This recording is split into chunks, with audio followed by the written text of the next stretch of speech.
So let's actually do an inspection and edit some items to show you even more of what Janitor Jones Inspector can do to make your inspections a breeze to perform. So we don't need these items and we won't save them, and we'll delete this suspended inspection from our resume list, and all we have to do here is just to swipe the row and tap delete, and it's gone from our inspection list, our resume inspection list, that is. Let's start from scratch, a new inspection. Let's select our job site and tap New Inspection. Now our list is empty, so all we have to do to add an item is to tap the Add button. Here we can see that this row here, or this item, is actually telling us it needs to be edited. So edit location, edit zone are included when we start or add one to our list here, and it has no rating. We don't just simply tap the row, we actually have to tap on the blue disclosure button here. And this brings us into our item details screen. And the details for this item include the inspection number and its date. And we can't edit these particulars of this item, but we can edit the location. And this is indicated by the gray chevron in the right.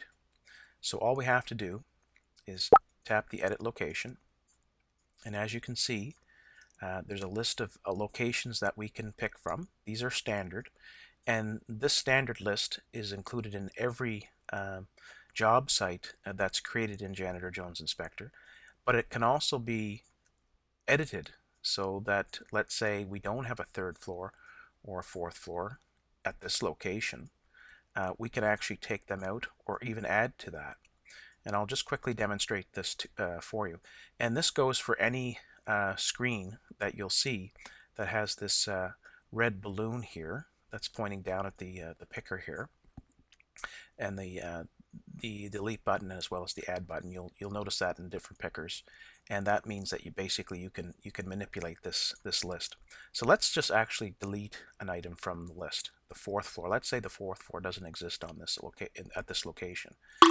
We can just delete it, and we can also add it back if we'd like.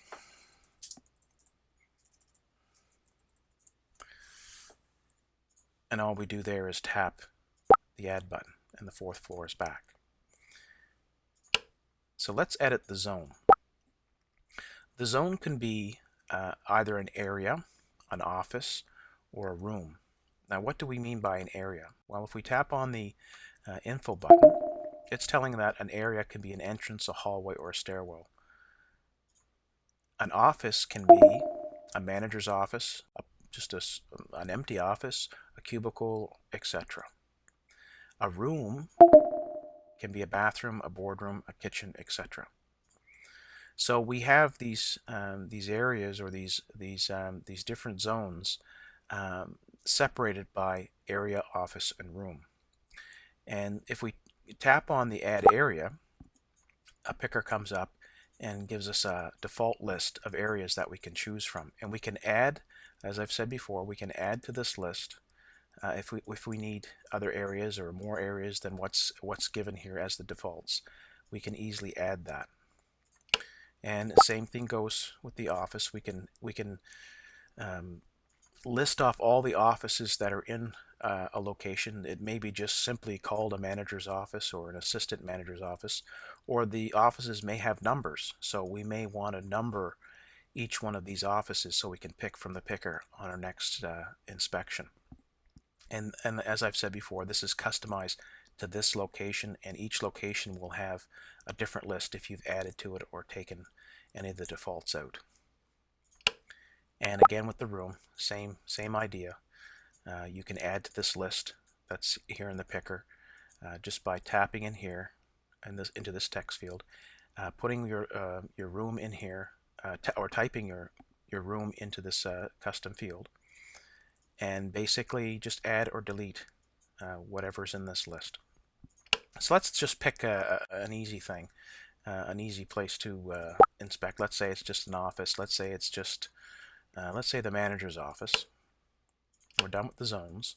So on the fourth floor, manager's office, let's edit an item. Let's see. I'm just going to pick the desk for now. And the task, this is just dusting. The corrective measure, this should be done nightly. Doesn't look like it's getting done nightly. It's been left for a while. And we can add notes to further clarify that.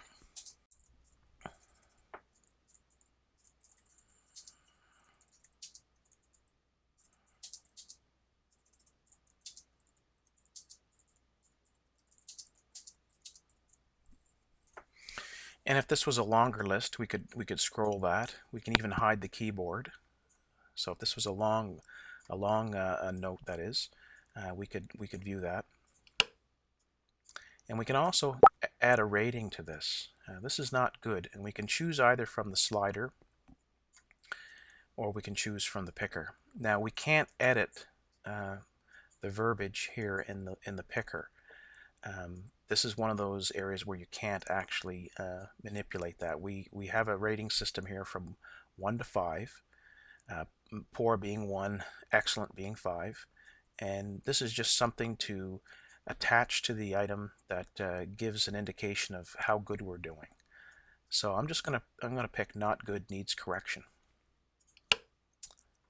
So we're done with that item. We've edited one item within just a few taps, and we can go on to the next item. And let's just do that quickly. Let's edit the location. Let's say we're on the second floor, and let's edit a room. Okay, let's say it's the bathroom. Let's say it's the bathroom. It's the men's room. And let's edit an item. And obviously in a bathroom there's going to be a toilet and faucets and what have you. So let's pick the toilet. Let's say the toilet bowl, actually. And we can customize this. And we could say the toilet seat, the toilet tank. We can add other parts of the toilet that may be looking a little grubby. But let's just pick the toilet bowl. And let's edit the task. And we want the toilet bowl to be sanitized. Let's sanitize the toilet bowl. And let's edit the corrective measure. This should be done, well, it should be done nightly, shouldn't it? And we can add some notes.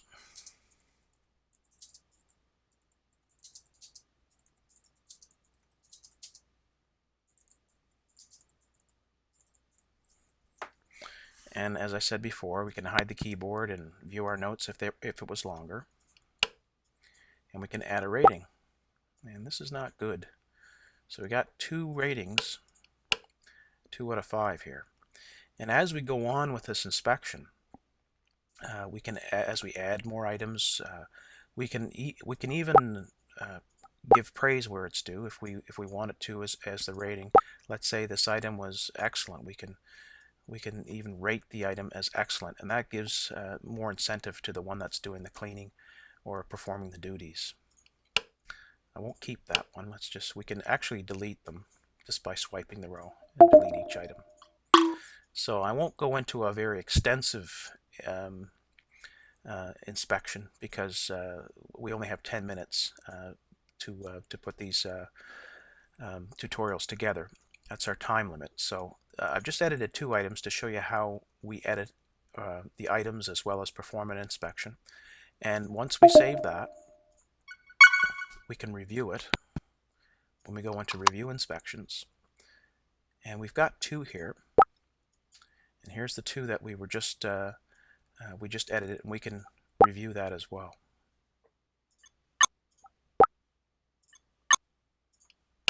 So this completes this tutorial, and I hope you're having fun with Janitor Jones Inspector, and come back for more tutorials. We'll have more available soon enough for you to view. So we encourage you to come back and learn a little bit more about how to use Janitor Jones Inspector.